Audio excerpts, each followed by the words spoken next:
हाँ जी बच्चे, financial management में आ जाइए कि कॉस्ट ऑफ कैपिटल चैप्टर चल रहा था।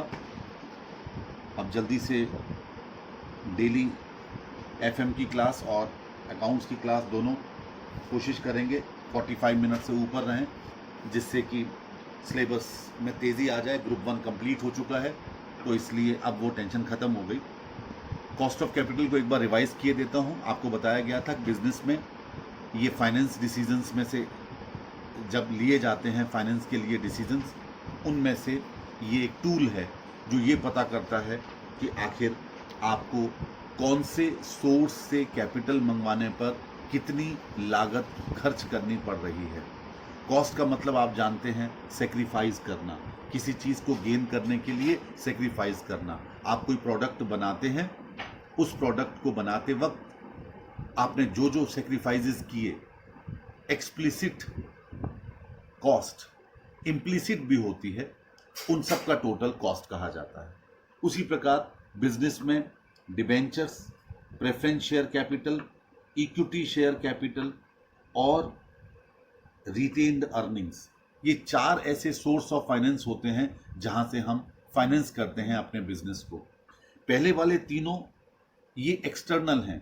यहाँ पर जो कॉस्ट आती है उसे हम एक्सप्लिसिट कॉस्ट कहते हैं, लेकिन जो रिटेन्ड अर्निंग है वो हमारा अपना पैसा होता है। यहाँ पर जो कॉस्ट आती है उसे हम इम्प्लिसिट कॉस्ट कहते हैं।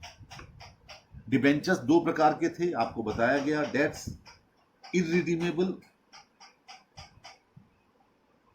और रिडीमेबल। फॉर्मूला स्पेलिंग गलत हो गई है, ध्यान रखिए। फॉर्मूला आपको इररिडीमेबल का बताया था, आई यानी इंटरेस्ट ब्रैकेट में 1 minus T divided by NP. ये फॉर्मूला वो था जब आपके डिबेंचर्स को इररिडीमेबल थे, उसको पेमेंट करने की कंडीशंस आपको नहीं बताई थी। एनपी का मतलब नेट प्रोसीड्स से था, आई का मतलब इंटरेस्ट, टी का मतलब टैक्स, और मैंने बताया था के डी के नाम से हम बुलाते हैं कॉस्ट ऑफ डेट को। कॉस्ट को सी नहीं बनते, यहाँ के लिखा गया है फाइनेंशियल मैनेजमेंट में। इसके बाद रिडीमेबल के लिए मैंने आपको बताया था कि न सिर्फ हमको इंटरेस्ट पे करना पड़ेगा हर साल, बल्कि नेट प्रोसीड से ज़्यादा यदि आपको अपने डिबेंचर्स को रिडीम करते वक्त पेमेंट करना पड़ रहा है, तो उस पैसे को भी हम नंबर ऑफ ईयर्स से डिवाइड करके हर साल अपना लॉस मानते हैं। यहाँ नेट प्रोसीड्स का मतलब होता है कि जितना हमारी फेस वैल्यू थी, अगर प्रीमियम पर इशू किया गया है तो प्रीमियम जोड़ लीजिए, और जो उसको इशू करते वक्त खर्च आया, जिसे हम नाम देते हैं फ्लोटेशन कॉस्ट, उसे घटा दीजिएगा, तो जो निकल के आता है उसे नेट प्रोसीड्स कहा जाता है। उसी प्रकार मैच्योरिटी वैल्यू क्या होती है, या रिडीमेबल वैल्यू, जो आप पेमेंट करने जा रहे हैं अपने डिबेंचर्स को। ठीक है, आप क्या फॉर्मूला था, एक तो वही था आई 1 माइनस टी, ये तो वही था। इसके बाद प्लस कर दीजिए इसमें आरपी माइनस एनपी। आरपी की जगह कुछ बुक्स में एमवी भी लिखा गया है, मैच्योरिटी वैल्यू, यहाँ रिडीमेबल प्राइस है, ठीक है, divided by small n. Small n का मतलब number of years, whole divided by R P plus N P divided by 2। यानी कि आपको एवरेज से, क्योंकि हमें 10 साल बाद या 5 साल बाद इसका पेमेंट भी करना है, तो हमें इसकी व्यवस्था भी करनी है, तो आप एवरेज से इसकी कॉस्ट को निकालते हैं। इसके बाद आया cost of preference share capital, KP. KP में वहां पर भी इररिडीमेबल और रिडीमेबल होते हैं। इररिडीमेबल में आपने लिखा डी, डी से मतलब डिविडेंड जो आप पे कर रहे हैं, ठीक है। अगर इसमें सीडीटी दिया गया है तो आप लिखेंगे 1 प्लस सीडीटी रेट, क्योंकि आपको कॉर्पोरेट डिविडेंड टैक्स भी पे करना है अपने dividend per, divided by NP अगर नए शेयर इशू किए गए हैं। अगर सीडीटी रेट नहीं दिया गया है तो डी अपॉन एनपी करके हम cost of irredeemable preference share capital निकालते हैं। और रिडीमेबल निकालने के लिए वही कहानी है, D 1 plus CDT rate plus वही RP minus NP divided by small N whole divided by NP plus RP divided by 2। Net proceeds वही है, आरपी का मतलब वही रिडीमेबल प्राइस, और इस तरीके से हम निकालते हैं। अगर सीडीटी नहीं है तो हम सीडीटी हटा देंगे, सिंपल डी ले लेंगे। इसके बाद आई कॉस्ट ऑफ इक्विटी कैपिटल, के ई। मैंने आपको बताया था कि debentures of preference share capital को में हम जितना पेमेंट करते हैं इंटरेस्ट का या डिविडेंड का, वो तो क्वेश्चन में उनके नाम के आगे परसेंटेज के रूप में आपको दिया जाता है।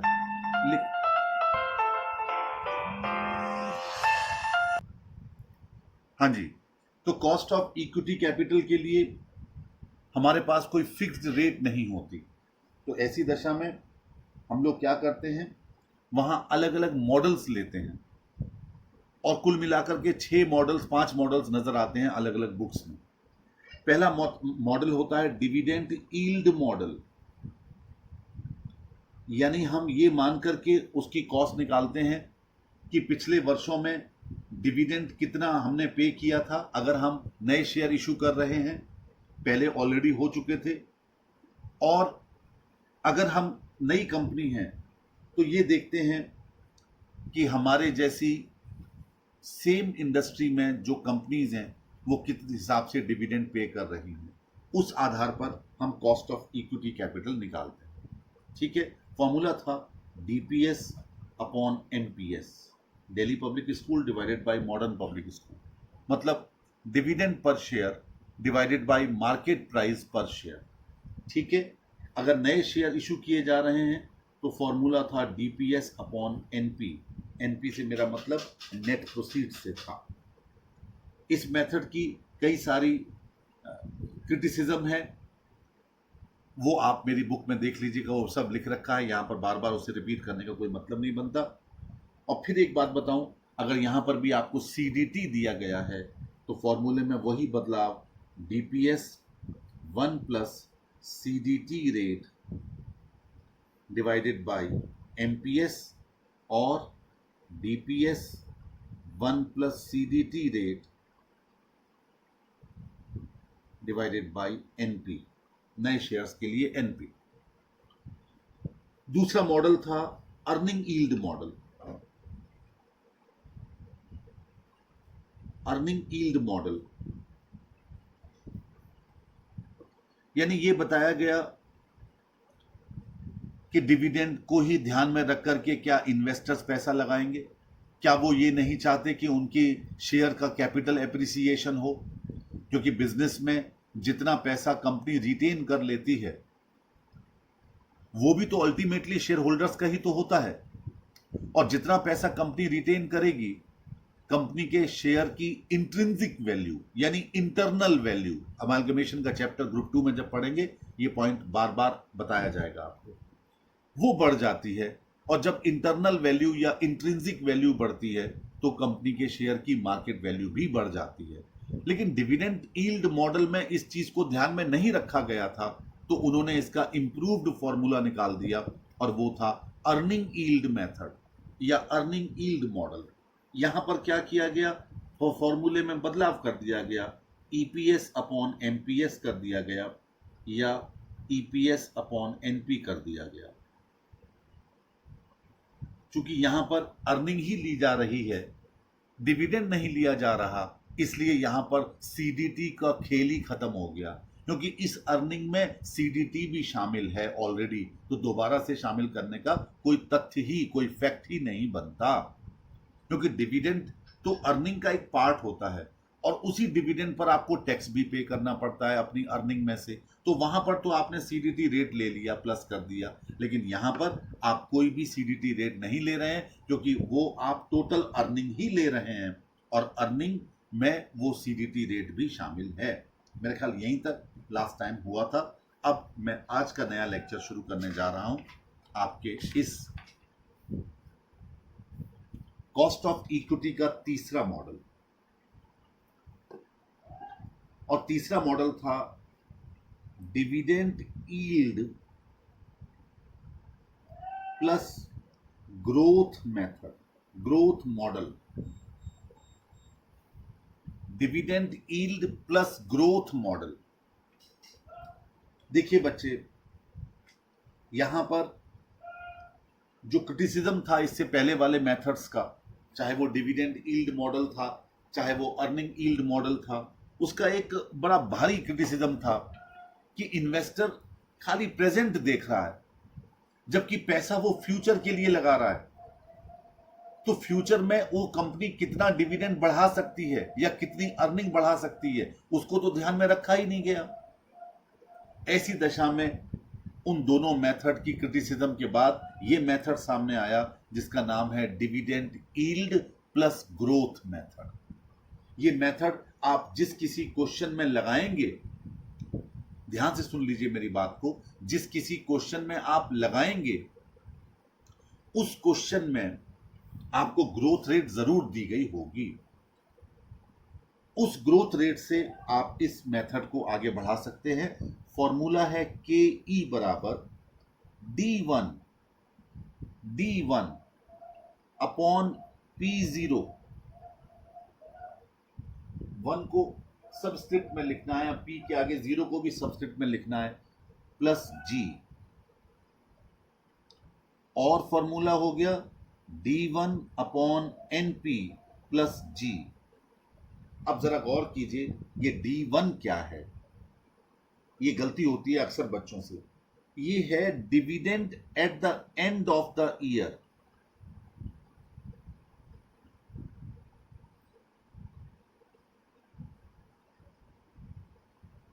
एंड ऑफ द ईयर का मतलब क्या हो गया?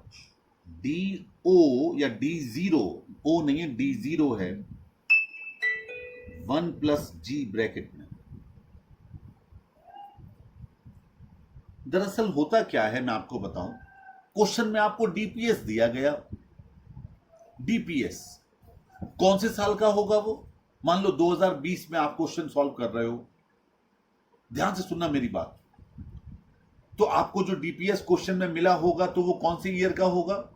2019 का होगा, यानी वो D0 होगा। और अब आप निकाल क्या रहे हो? कॉस्ट ऑफ इक्विटी कैपिटल कौन से ईयर के लिए? 2021 के लिए।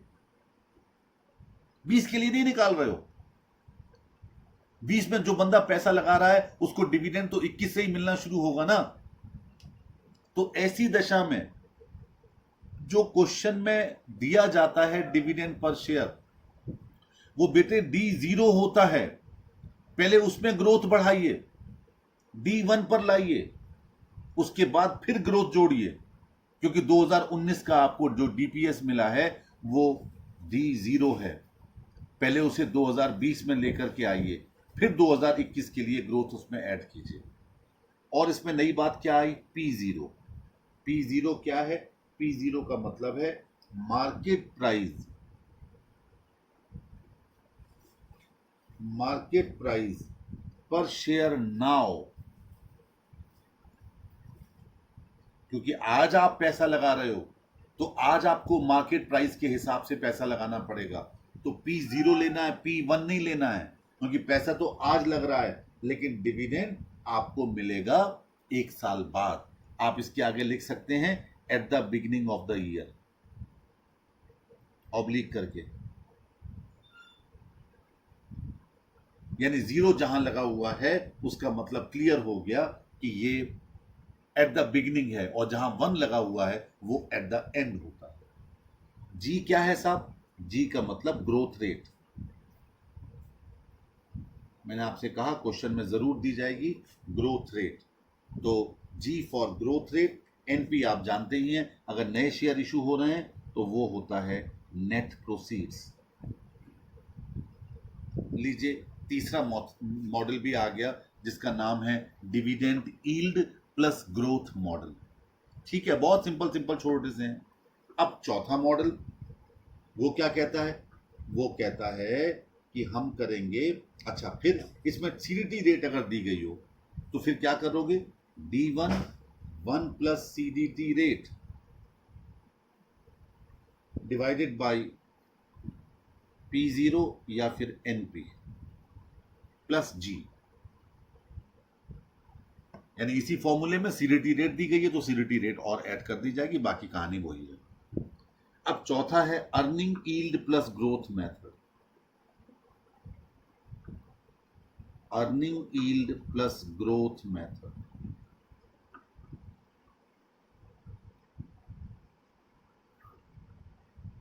फॉर्मूला बिल्कुल सिंपल सा है। क्या ई, अब यहां पर D1 D0 कुछ नहीं, क्योंकि अर्निंग ही लेना है आपको। E divided by P0 plus जी, या फिर E divided by NP plus जी। ये earning yield plus growth method हो गया। इसमें सीडीटी होता नहीं है, इसलिए यहां पर हमें सीडीटी को बीच में लाने की कोई जरूरत नहीं है। इसके बाद आता है पांचवा मेथड, रियलाइज्ड यील्ड अप्रोच या yield model. Realised yield model, realised yield model. लिखिए इसमें के ई बराबर, कोई फॉर्मूला नहीं है, बस खाली लिखना है। के ई बराबर डिस्काउंटिंग फैक्टर, लिखिए डिस्काउंटिंग फैक्टर एट विच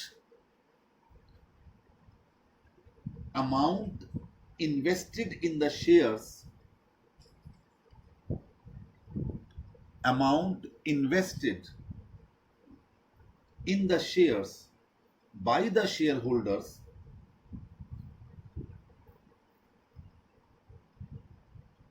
equals को अंडरलाइन कर लीजिए, to the present value of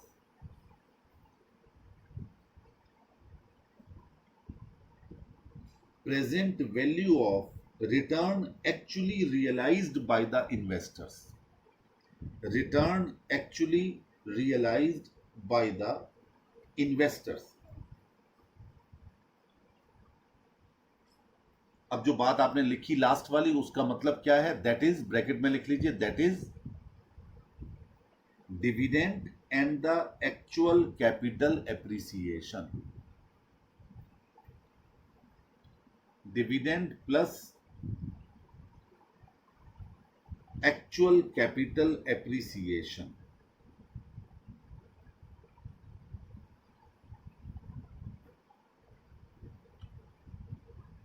देखिए, ये एक ऐसा मॉडल है जिसमें कोई फॉर्मूला नहीं है, क्योंकि ये बार बार बदलता है। इसमें यह कहा गया है कि कॉस्ट ऑफ इक्विटी निकालने के लिए जो इन्वेस्टर है वो ये चेक करता है कि उसको भविष्य में जितना इस कंपनी से डिविडेंड प्राप्त होगा, उसकी डिस्काउंटिंग फैक्टर से, ये डिस्काउंटिंग फैक्टर बहुत काम करता है आपके फाइनेंशियल मैनेजमेंट में।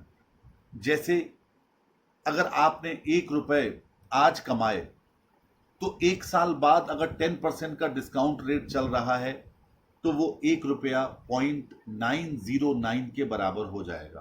कैसे? 1 डिवाइडेड बाई 1.10। उसके बाद 2 साल बाद वो 0.826 के बराबर हो जाएगा। आपकी टेबल भी दी गई है और आप कैलकुलेटर पर भी उसे कैलकुलेट कर सकते हैं। ये डिस्काउंटिंग फैक्टर्स हैं। यानी अगर आज हम ये मान के चल रहे हैं कि 2 साल बाद मुझे 20,000 रुपया मिलेगा, तो गिनने में तो वो 20,000 होगा, लेकिन जब आप उसे मल्टीप्लाई करेंगे 0.826 के साथ, तो लगभग वो आपका 16,500 रुपए के आसपास आपका होगा। कहने को तो 20,000 है, लेकिन अगर 10% का मार्केट में डिस्काउंट रेट चल रहा है, यानी 1 रुपए की कीमत अगले साल 90 पैसे रह जाती है, तो 20,000 मिलेगा जरूर, लेकिन उसकी कीमत होगी 16,500 कुछ रुपए। तो ये डिस्काउंटिंग फैक्टर कहे जाते हैं। आगे बहुत काम आने वाला है ये पॉइंट। तो वो जो पैसा आगे चल करके इन्वेस्टर्स को मिलेगा, जब वो आज की प्रेजेंट वैल्यू के बराबर होता है। किसकी present value? Dividend plus capital appreciation के। तो वही हमारी कॉस्ट ऑफ इक्विटी होती है। आमतौर पर ये मॉडल उतना विकसित नहीं है, उतना डेवलप्ड नहीं है, आता भी नहीं है, लेकिन फिर भी जब है तो आपको मैंने समझाने की कोशिश की कि इसमें के ई के लिए कोई फॉर्मूला नहीं है। बल्कि इक्वल को मैंने इसलिए अंडरलाइन करवाया कि प्रेजेंट वैल्यू का डिस्काउंटिंग फैक्टर को जब इक्वल कर लेंगे, कोई क्वेश्चन आएगा तो हम डिस्कस भी कर लेंगे, तब वही होगी हमारी कॉस्ट ऑफ इक्विटी। अब आइए छठा और आखिरी मेथड, वो है CAPM मॉडल। CAPM मॉडल, लिखिए इसका full form, capital asset pricing model. Capital asset pricing model.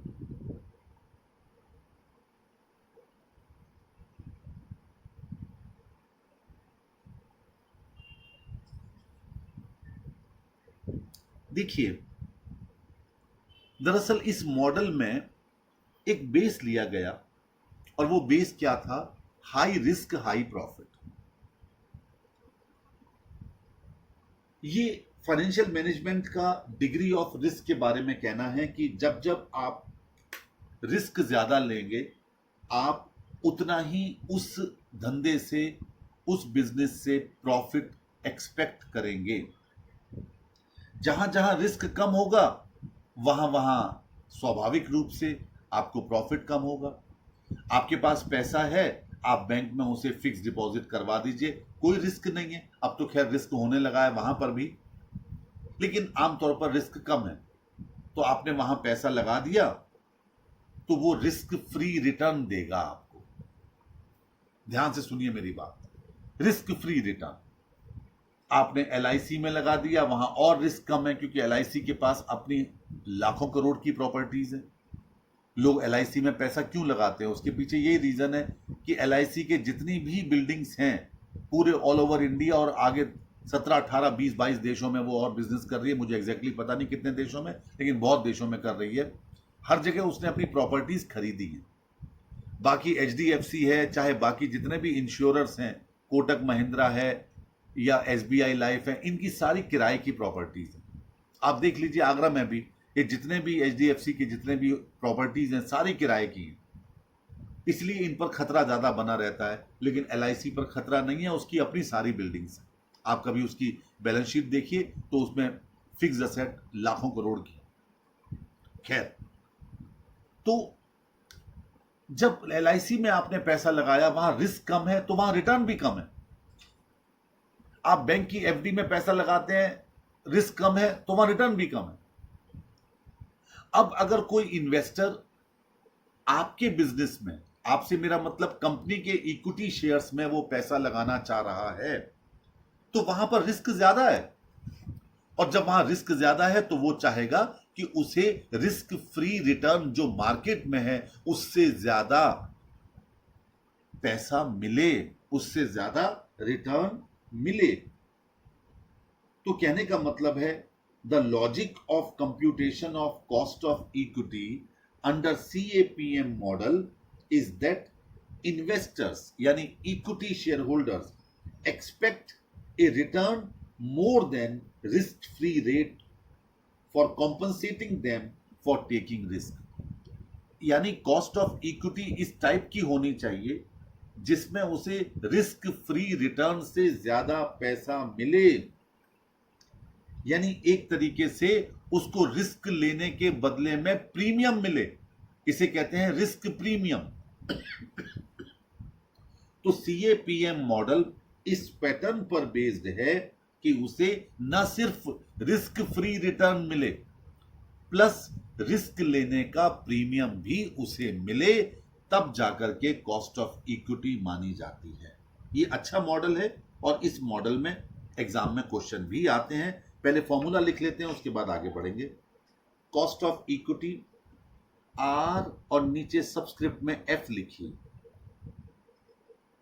RF, ठीक है, plus beta.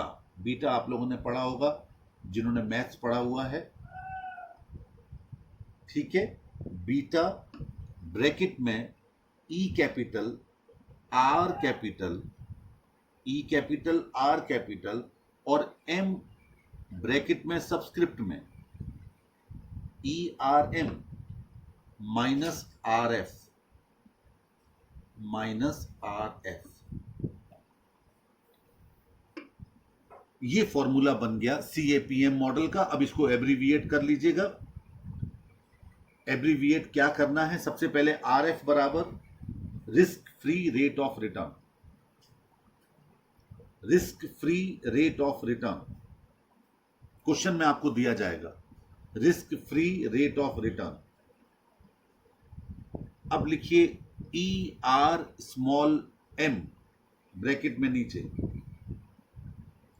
Expected return of market, expected return of market.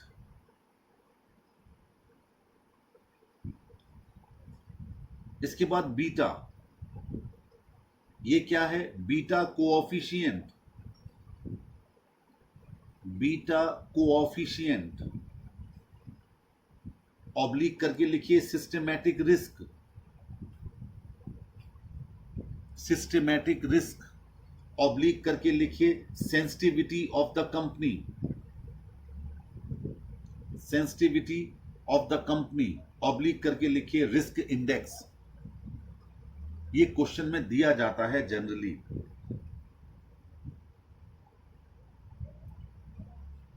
इसको निकालने का एक फॉर्मूला भी है, जरा वो फॉर्मूला लिखिए।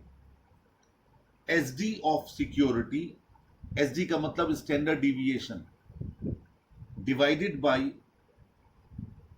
एसडी ऑफ मार्केट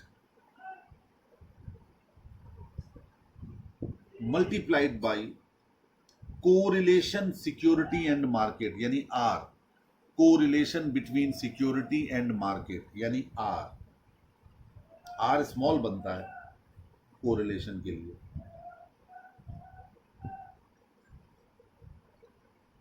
ये फॉर्मूला भी है बीटा का। आमतौर पर शायद आपको कभी कैलकुलेट करने को मिले ना, लेकिन कोई ज्यादा ही बुद्धि खराब हो जाए तो वो दे दे, अदरवाइज आपको बीटा क्वेश्चन में मिलेगा।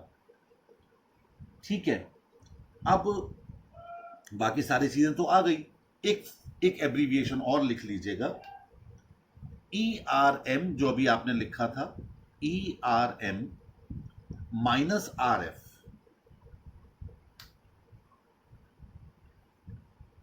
बराबर क्या है? Market risk premium.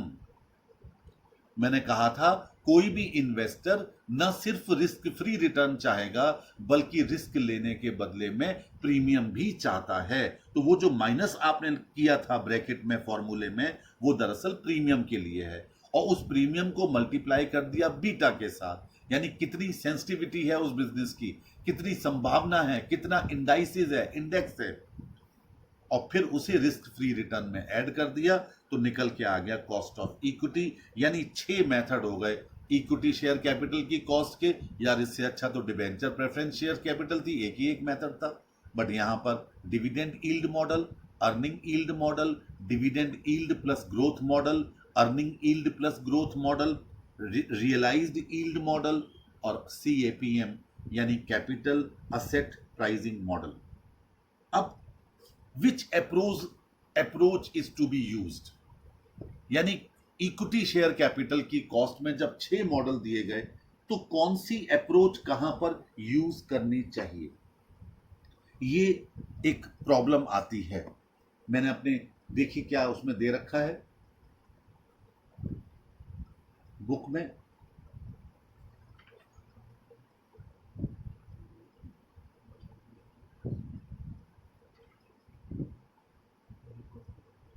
दे रखा है। उसमें क्या है बेटे कि कोई भी कंपनी जिसकी स्टेबल इनकम है और कांस्टेंट डिविडेंड पॉलिसीज हैं, स्टेबल इनकम और constant dividend policy. Dividend policy क्या होती है कि कोई कंपनी अपना डिविडेंड किस हिसाब से बांटती है, वो डिविडेंड पॉलिसी में देखा जाता है। तो वहां पर डिविडेंड प्राइसिंग मॉडल यानी डिविडेंड यील्ड मॉडल ही बेस्ट है। It's a good way of measuring the cost of ordinary share capital. कब? जब आपकी डिविडेंड पॉलिसी स्टेबल है और इनकम भी स्टेबल है। दूसरा, whose earning accrued in cycle, जिस कंपनी की अर्निंग साइकिल्स में एक्रूड होती है। बिजनेस साइकिल चलता है, कभी रिसेशन चलता है, कभी प्रॉस्पेरिटी चलती है, तो वहां पर अर्निंग यील्ड मॉडल अडॉप्ट करना चाहिए। जिस किसी कंपनी में अभी ग्रोथ चल रही है, जो कंपनियां ग्रोथ है, नए नए प्रोडक्ट्स मार्केट में लॉन्च कर रही हैं, ऐसी कंपनीज को हम ग्रोथ कंपनीज कहते हैं। वहां ग्रोथ ज्यादा रोल प्ले करती है, तो वहां पर हमको dividend yield plus growth approach को फॉलो करना चाहिए। ऐसी कंपनीज जहां पर स्टेडी ग्रोथ रेट है और स्टेडी ग्रोथ रेट है डिविडेंड में भी, तो उनको रियलाइज्ड वैल्यू ऑफ अप्रोच को अडॉप्ट करना चाहिए। आमतौर पर ऐसा कोई क्वेश्चन थ्योरी में भले ही आ जाए, लेकिन आपको पढ़ना चाहिए, क्योंकि फाइनेंशियल मैनेजमेंट खाली सॉल्व करने का सब्जेक्ट नहीं है, इंटरप्रेट करने का भी सब्जेक्ट माना जाता है। तो इसलिए बड़े ध्यान से आपको इस एक पैराग्राफ को पढ़ लेना है। अब आइए कॉस्ट ऑफ रिटेन्ड अर्निंग, यानी कि वो अर्निंग की कॉस्ट जो इम्प्लिसिट है, जो वाकई में आपको बाहर किसी को खर्च नहीं करनी पड़ती, बल्कि वो कंपनी की अपनी ही क्या अपनी ही पैसे को कंपनी अपने ही प्रोजेक्ट में लगाती है। बहुत ध्यान से सुनिए, अच्छा लगेगा आपको। देखिए बेटे, आमतौर पर बच्चे कहते हैं कि सर, जब रिटेन्ड अर्निंग कंपनी की ही है तो फिर उसकी कॉस्ट क्या, उस पर क्यों कॉस्ट लगाएं, क्यों कैलकुलेट करें जब हमको किसी को पे ही नहीं करना पड़ रहा, वो तो हमारा अपना पैसा है। नहीं, कंपनी का वो पैसा नहीं है, वो पैसा उसके इक्विटी शेयर होल्डर्स का है। इक्विटी शेयर होल्डर्स का पैसा कंपनी ने रोक रखा है। ऐसी दशा में अगर वो पैसा कंपनी ना रोकती तो स्वाभाविक रूप से इक्विटी शेयर होल्डर्स उस पैसे को प्राप्त करते, और उस पैसे को प्राप्त करके ये माना जाता है कि वो किसी और जगह इन्वेस्ट करते। तो उस और जगह इन्वेस्ट करने पर जो उनको लाभ होता, जिसे आप कॉस्ट अकाउंटिंग में अपॉर्चुनिटी कॉस्ट कहा करते थे, वो अब उनको नहीं हो पा रहा है, क्योंकि कंपनी ने उस पैसे को अपने पास रोक रखा है। तो वो जो लाभ वो नहीं कमा पाए, वही रिटेन्ड अर्निंग की क्या है, इंप्लिसिट कॉस्ट है। मैं एग्जांपल देता हूं आपको। मान लीजिए 1000, मैंने उस दिन समझाया भी था जब इंप्लिसिट कॉस्ट और एक्सप्लिसिट कॉस्ट के बारे में मैं आपको बता रहा था। 1000 शेयर्स हैं किसी ए के पास, उसकी कंपनी ने 20 रुपए पर शेयर अर्निंग की, तो उसे 20,000 का डिविडेंड मिलना चाहिए था। लेकिन कंपनी ने 15 रुपए डिविडेंड दे दिया, 5 रुपए रोक लिए, यानी उसके कितने पैसे रुक गए, 1000 शेयर्स पर 5 रुपए के हिसाब से, स्वाभाविक रूप से 5,000 रुपए। ये क्या है, रिटेन्ड अर्निंग है। अब अगर ये 5,000 रुपए रोके ना जाते, उसको भुगतान कर दिए जाते, तो वो इसे इन्वेस्ट करता। अब इन्वेस्ट कहां करता, कुछ लोग कहते हैं सोना खरीद लेता, कुछ लोग कहते हैं चांदी खरीद लेता, कुछ लोग कहते हैं शेयर मार्केट में लगा देता, कुछ लोग कहते हैं सिक्योरिटी मार्केट में लगा देता, कुछ लोग कहते हैं बैंक में जमा करवा देता। अब यहां पर तो कोई इस बात का पारावार ही नहीं है कि कौन कहां पर खर्च करता। सबके अलग अलग रेट्स होते हैं, सबके अलग अलग प्रॉफिट होते हैं। तो आखिर कैसे पता करे कि उसने कितना खोया। भाई सोने में पैसा लगाएगा तो सोने का कितना रेट बढ़ेगा, उस हिसाब से उसने खो दिया। चांदी में पैसा लगाया तो चांदी के हिसाब से जितनी चांदी की कीमत बढ़ गई उतना खो दिया उसने। फिक्स डिपॉजिट है तो फिक्स डिपॉजिट की रेट ऑफ इंटरेस्ट कितनी चल रही है, 5%, 6%। तो आखिर कहां जाएं, कहां से पता करें। तो फाइनेंशियल मैनेजमेंट ने यहां पर अपनी तरफ से एक आपको हिंट दिया कि ये मानो कि वो इस 5,000 को और कहीं नहीं लगाता, इसी कंपनी में लगा देता, तो वो इसी कंपनी के मार्केट प्राइस के हिसाब से शेयर खरीद लेता, तो उसके शेयर्स की संख्या 1000 से बढ़कर के अधिक हो जाती। मान लो 250 रुपए का शेयर मार्केट में चल रहा है इस कंपनी का, तो वो इस कंपनी के 20 शेयर्स और खरीद लेता, तो अगली बार उसे 1000 नहीं बल्कि 1020 पर डिविडेंड मिलता। क्योंकि वहां पर तो सोना चांदी सिक्योरिटी शेयर न जाने कितने कितने एस्पेक्ट्स हैं, तो कहां कहां ढूंढोगे। तो इसलिए रिटेन्ड अर्निंग में फाइनेंशियल मैनेजमेंट ये कहता है कि उसका जो पैसा रोक लिया कंपनी ने, अगर वो पैसा उसे दे दिया जाता तो वो उसी कंपनी में इन्वेस्ट करता। जब आप सारे शेयर होल्डर्स के लिए यही मान लोगे कि वो उसी कंपनी में इन्वेस्ट करेंगे, तो स्वाभाविक है आपके लिए ऑल्टरनेटिव डिविडेंड निकालना आसान हो जाएगा। ऑल्टरनेटिव डिविडेंड क्या? एडिशनल शेयर्स परचेज करने पर अगले साल मिलने वाला डिविडेंड, उसे कहते हैं ऑल्टरनेटिव डिविडेंड, एडी। वही एडी इस 5,000 रुपए की कॉस्ट है।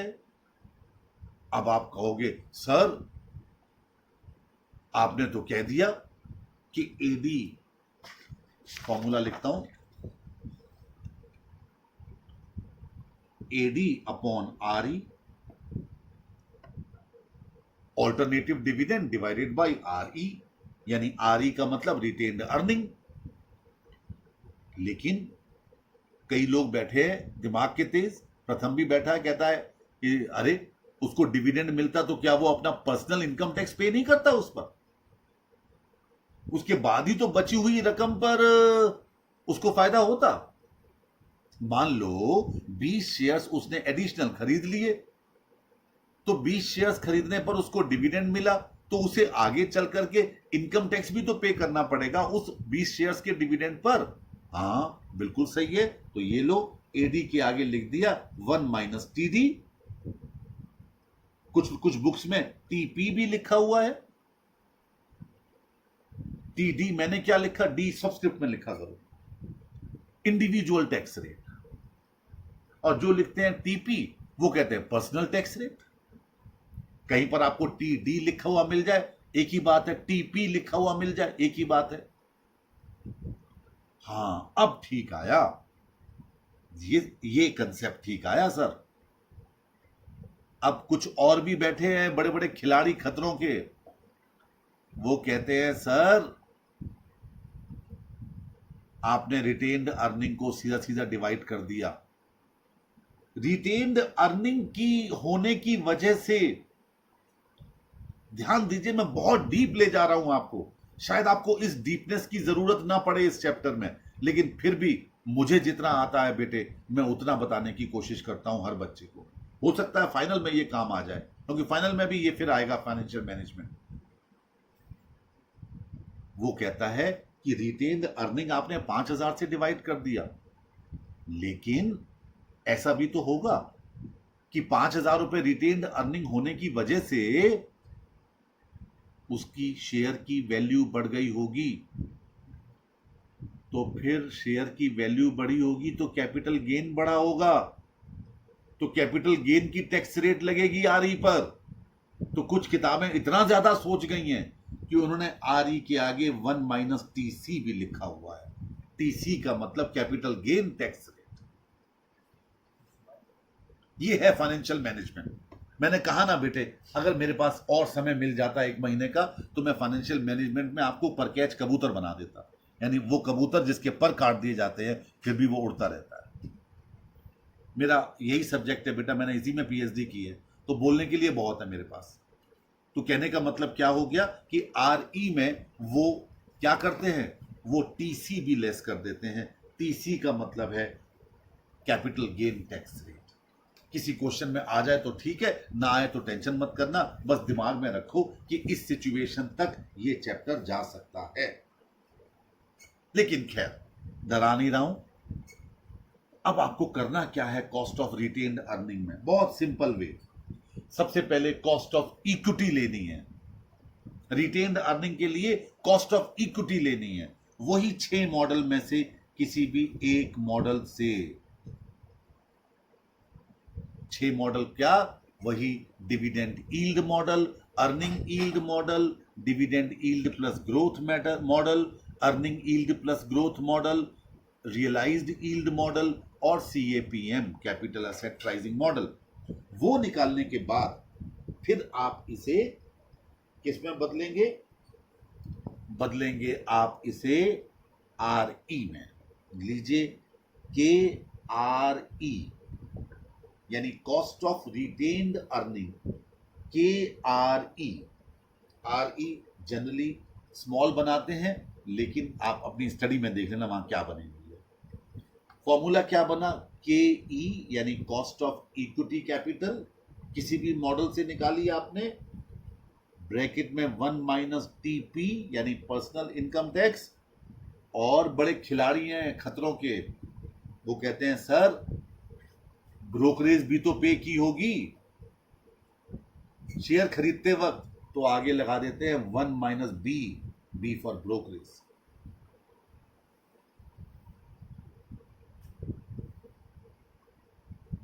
यानी इक्विटी शेयर होल्डर्स का required rate of return into 1 minus TP का मतलब क्या, वही पर्सनल इनकम टैक्स, और 1 माइनस B यानी brokerage, B for brokerage.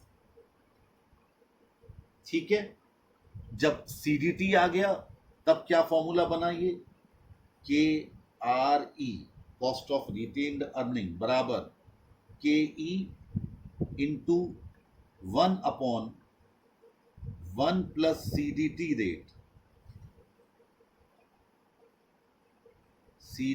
Rate into 1 minus B into 1 minus B।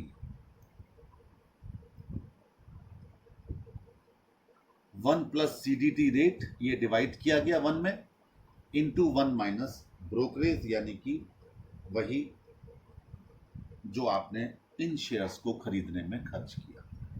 ये था बेटे कॉस्ट ऑफ रिटेन्ड अर्निंग। 4 हो गए। अगला पॉइंट डालिए, weighted average cost of capital. Exam में यही आएगा, क्योंकि इसमें वो चारों निकलवा लेते हैं, साथ में वेटेड और निकलवा लेते हैं। Weighted average cost of capital, इसको मैं करवाऊंगा नहीं, अभी खाली समझा देता हूं, क्योंकि फिर आपको क्वेश्चन बहुत हो जाएंगे करने के लिए। दरअसल ये अपने आप में कोई सोर्स नहीं है, फाइनेंस का सोर्स नहीं है अपने आप में। क्यों नहीं है सोर्स, क्योंकि ये तो सारे सोर्सेस का एवरेज है। और वेटेड इसलिए आगे लगा हुआ है कि कभी आप इक्विटी कैपिटल से 5 लाख रुपए ले रहे हैं, डिबेंचर से 8 लाख ले रहे हैं, रिटेन्ड अर्निंग से 4 लाख ले रहे हैं, प्रेफरेंस शेयर कैपिटल से 6 लाख ले रहे हैं, यानी सबकी अमाउंट अलग अलग है।